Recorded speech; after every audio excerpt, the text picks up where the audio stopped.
Good afternoon, children. We'll continue with the types of asexual reproduction, and today we'll end up this topic.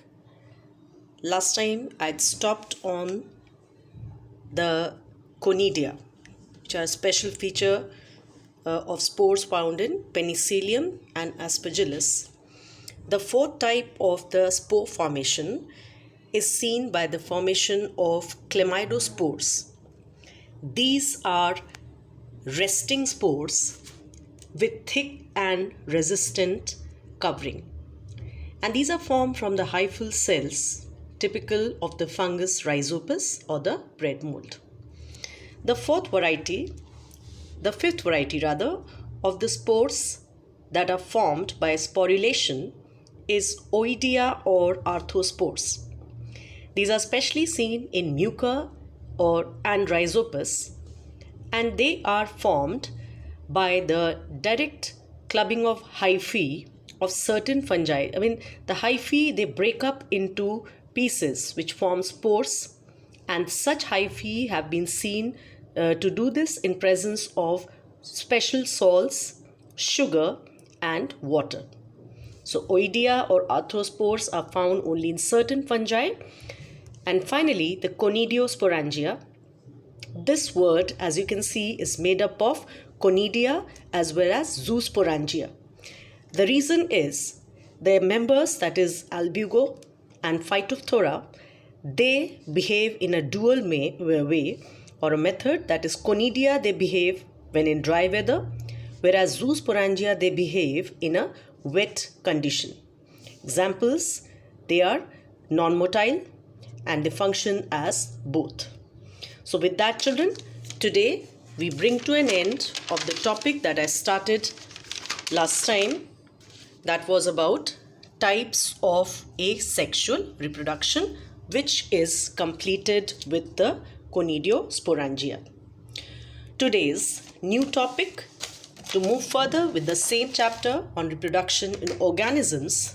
This layout of the presentation of notes I have already sent you.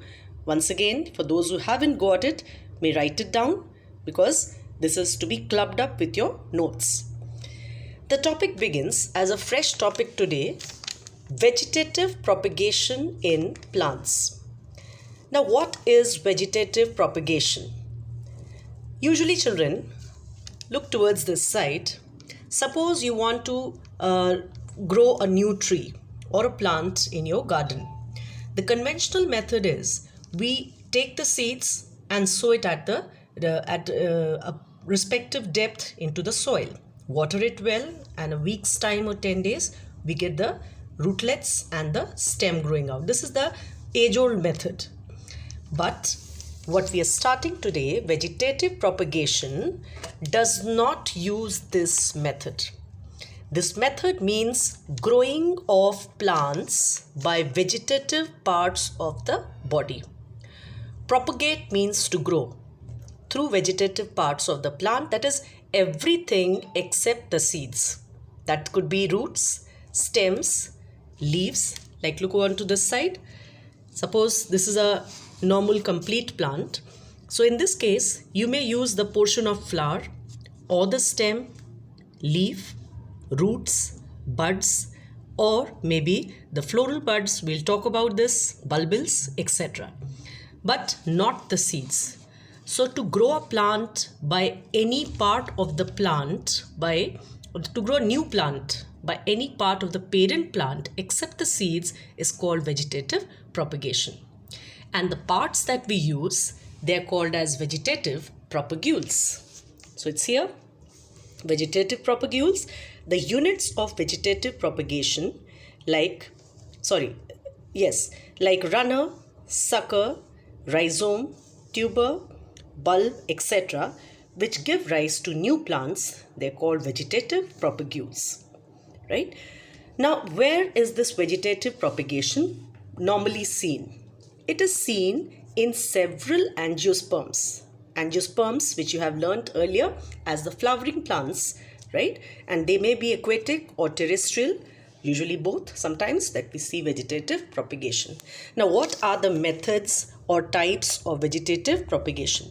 The entire summary from here continues like this all to over here, right? So if you can see this tabulated layout of the entire gist of vegetative propagation, types I have mentioned broadly, and you will copy it like this. So first type is natural vegetative propagation. As the name tells, is by natural methods. And the other type is man-made or artificial vegetative propagation. The types, there are many. One by one we'll talk about. First, by natural methods. That is, there's no involvement, not much of involvement of artificial ways into this. So first is by roots. Second, by subaerial stems. Third, by underground stems. Now, subaerial means it is half below the surface of soil and a little portion above the soil also. Then underground stems, totally underground. And then by aerial stems. So under stems, children, you saw three categories: subaerial, underground, and completely aerial. Then leaf buds, flower buds, what we also call bulbils, and a new word called by turions. Turions, they mean fleshy floral buds. All right, so let us begin one by one. Certain examples, children, kindly pen down. By roots. Roots, they can be used as a method of vegetative propagation. Imagine you can get a new whole plant just by some roots of a plant. Where is this seen?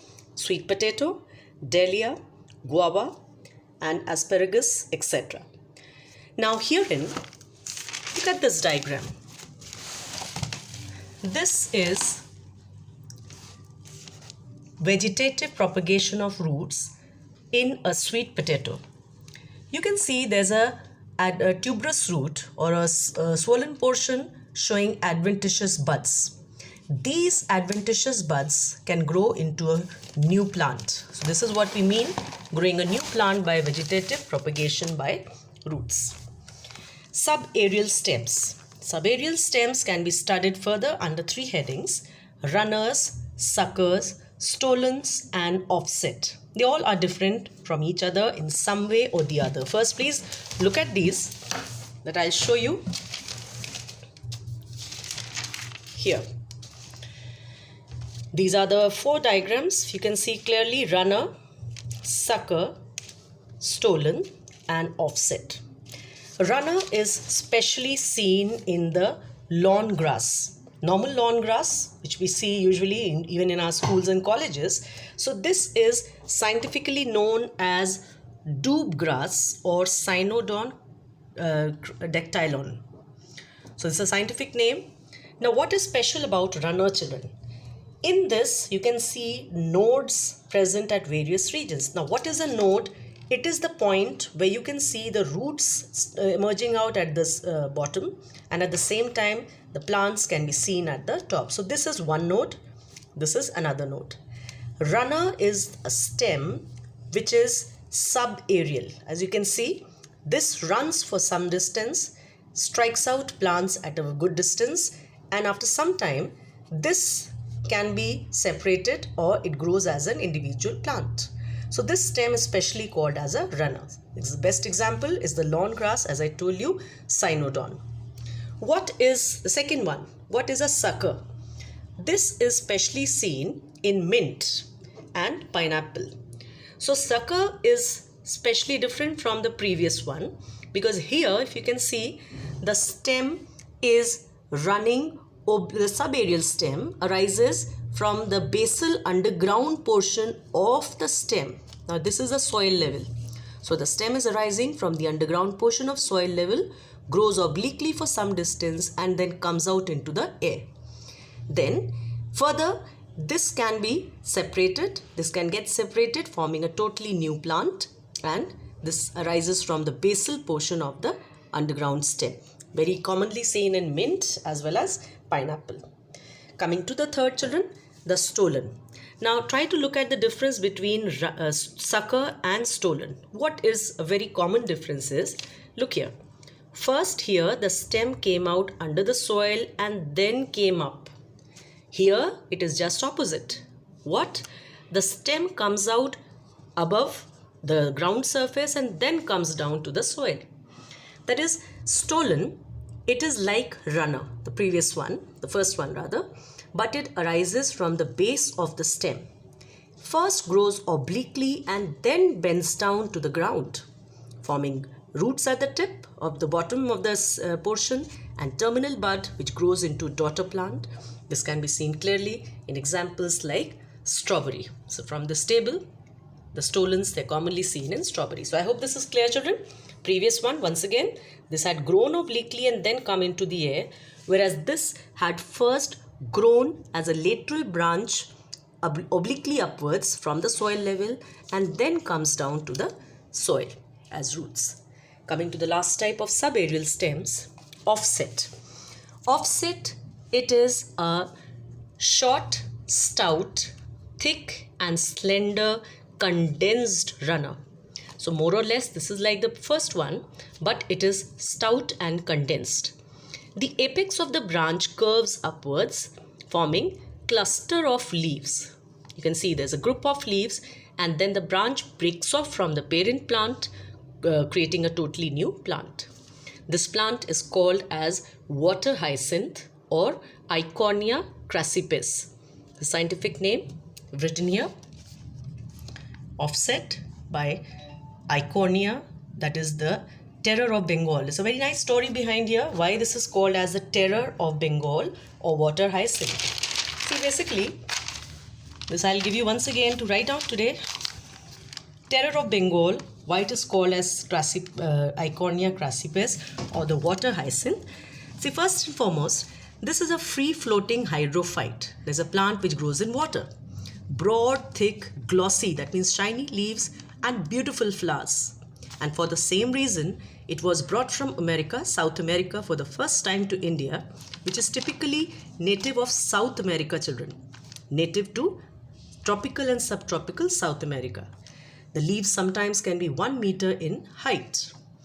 One of the fastest growing plants this is, and it was introduced to India, but soon became a big problem. Why? Because it became a problematic weed. Weed means a wild plant.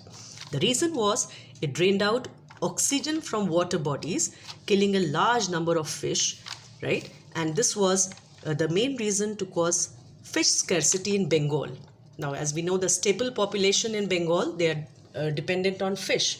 So that was totally swept out, and that's why this plant is also called as the terror of Bengal. Look at it there. Once again, Eichhornia crassipes, water hyacinth, the other name, or the terror of Bengal, the other name. Shiny, glossy leaves, and this is what became a problem very soon. Coming back to our table here, by roots it is over, by subaerial stems, runner, sucker, stolon and offset, it's also over, children. Coming next to the third, by underground stems. Underground stems, children, this you have done in your practical last year in class 11th. By stem tuber, the example is potato, Solanum tuberosum, the scientific term. Rhizome, that is ginger and turmeric. Bulb, example onion, tulip. And corm, that is crocus or gladiolus, even colocasia would be there. Now, let's look at the diagrams of the same.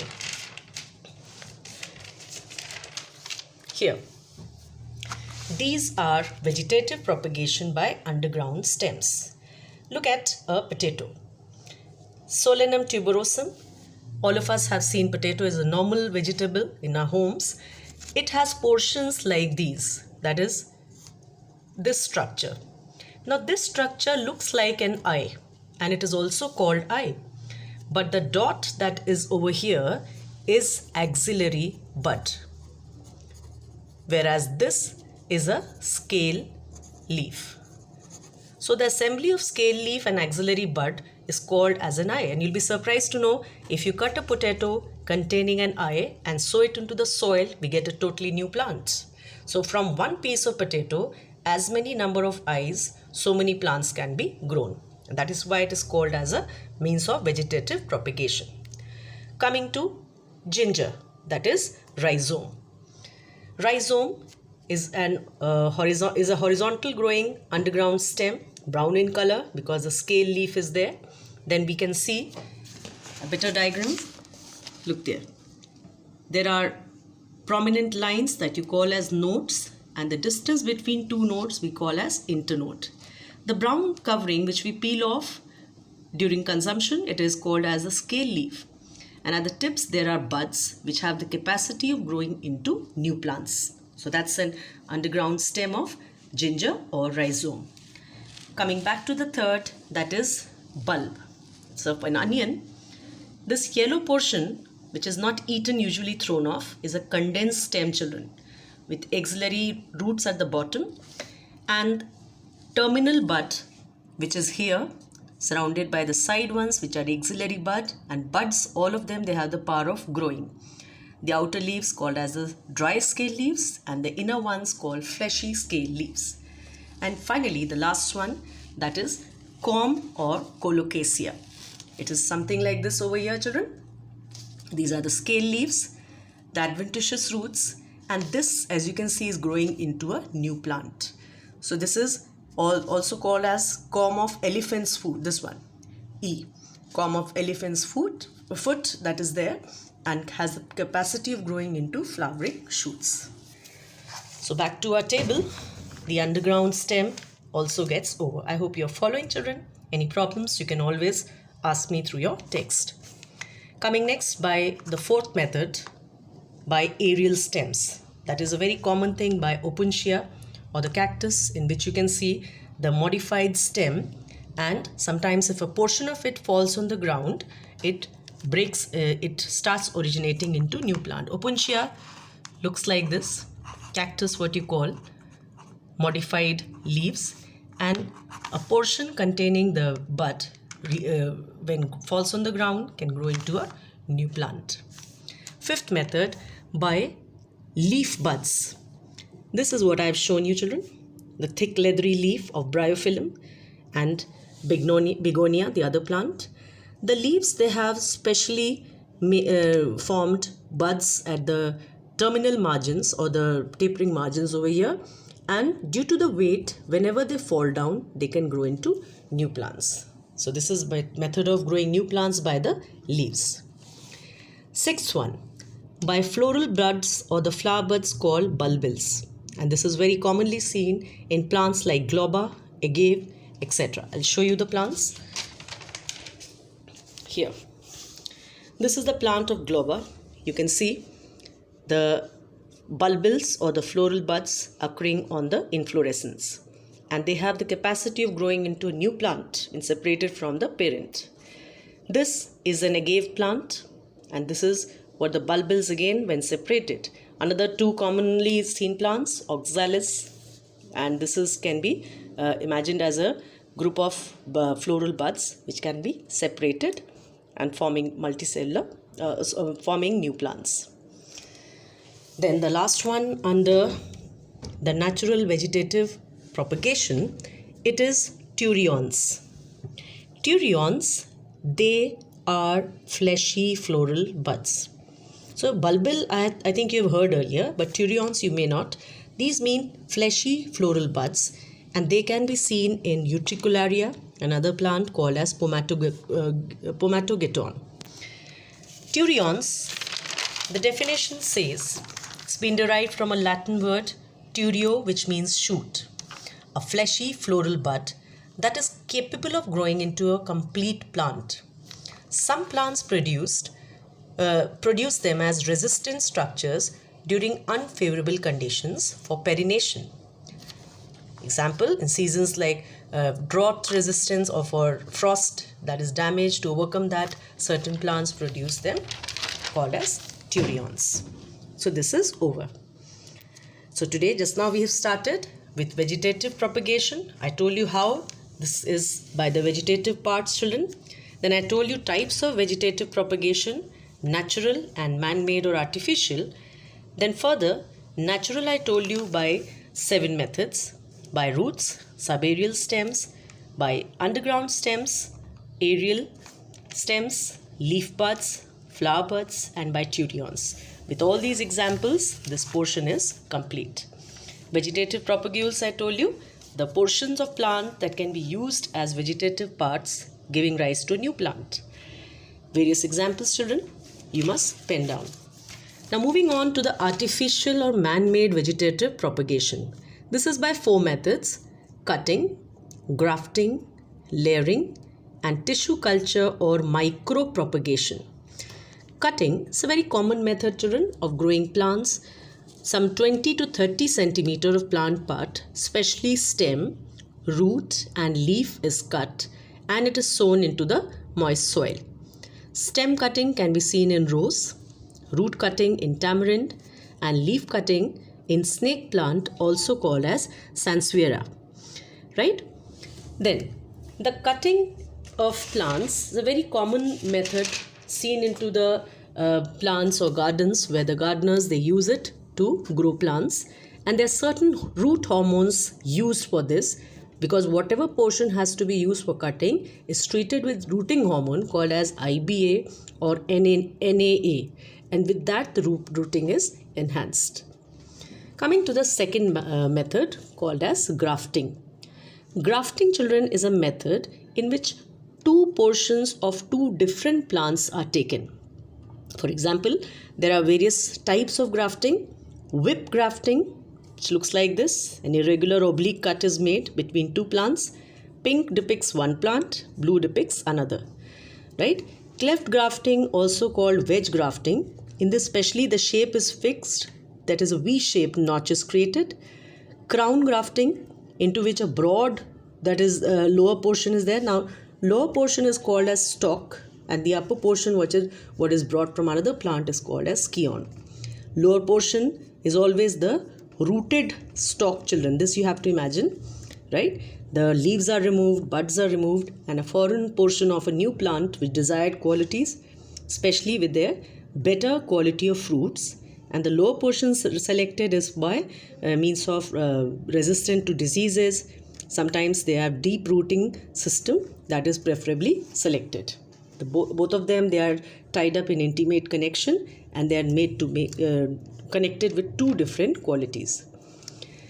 Crown grafting, if you can see, children, it is different from these two because the lower portion or the stalk is a wider area than the scion or the above portion, and more in number. So narrow scions are taken, not just one, they can be more than 1, 2, 3 or 4, right? But in the previous was only one of equal diameter is taken, right? Because it has to fit in intimately. But crown grafting, like a crown, many are inserted into the stalk. Bud grafting, into which bud, the rooting, the growing area of the scion, that is a pink area with the bud is brought into the stalk, right? And it is intimately wound together. Approach grafting. Approach grafting is a method of bringing two different plants, right? And they are made to connect. A small portion of stem is removed from both the plants, and it is intimately tied up. The plants later on, after the bud approach grafting is done, the stalk is cut above the tied up area, and the scion is cut below, and both of them grow as new plants. So this was by the second method of grafting. Third method, called as layering, is of two types, children: mound layering and aerial layering, also called as guti. This can be seen in plants like jasmine, lemon, strawberry, etc. Whereas aerial layering or guti can be seen in orange, guava, lemon. It is also seen in lemon, etc. Now what are these? Look at these diagrams. This is mound layering. How it is done: of the plant which is to be grown by this method, the lowermost branch is taken and bent to the level of ground in such a way that the terminating end is made free, and certain weight is kept here, or certain notches created. After some time, what we'll see is roots strike out, and later on this grows as a new plant. That means after some time this can be cut, or this grows into two different plants. This is called as mound layering because of this shape that is being made to see here. Coming to the next layering, air layering or guti method. This is done in those plants, children, where the plant has lowermost thick stout branch which cannot be bent like this. See, this was thin and flexible, easily bent. But this method is adopted because the branch is thick enough like guava, lemon, etc. and cannot be bent easily. So what is done is, in the branch that is the lowermost, a portion of stem is removed and making a ring of bark is removed. And then a polythene is applied with moist grass inside. So to avoid infection and also to keep it moist, this method is done. After some days, what we will see is adventitious roots strike out from the above area, and this will grow into a new plant. So that's what we call as the Guti method of layering. Back to this, the last into the artificial method of vegetative propagation, tissue culture or micro-propagation.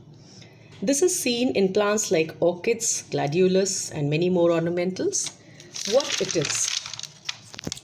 Tissue culture, you studied in 9th, but once again to revise it, a portion of a plant that is with growing region is taken. It could be a bud, could be a portion of terminal bud, axillary bud, right? Or the leaf or the other area, and this is taken into a nutritive medium, a Petri plate containing nutritive calculated macro and micronutrients in a medium called agar.